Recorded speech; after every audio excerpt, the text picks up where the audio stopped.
अस्सलाम वालेकुम नाजरीन।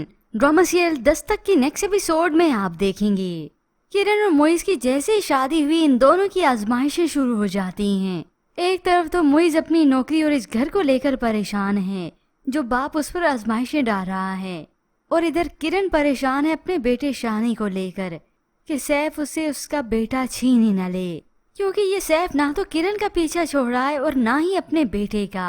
वालदा के पूछने पर किरण ने बता ही दिया, इतने साल उस आदमी ने मुझसे कोई राब्ता नहीं किया, अपने बेटे को जानने और उससे मिलने की कोशिश भी ना की, लेकिन अचानक से फिर उसे याद आ जाता है कि उसका कोई बेटा भी है, क्योंकि सैफ शानी के स्कूल में जाकर उससे मिला और अब मुझे ब्लैकमेल भी कर रहा है कि उसका बेटा उसे वापस लौटा दूं।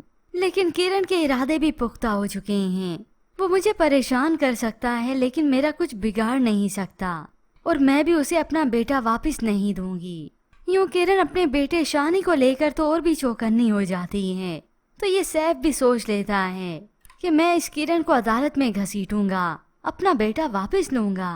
यूं सैफ की वालदा की मुलाकात और किरण की मुलाकात हॉस्पिटल में इत्तफाकन होती है, तो किरण उन्हें भी साफ समझा देती है। और इधर फरियाल है जिसे हरगिज ये कबूल नहीं कि वो सैफ अपने शोहर का बेटा खुद पाले।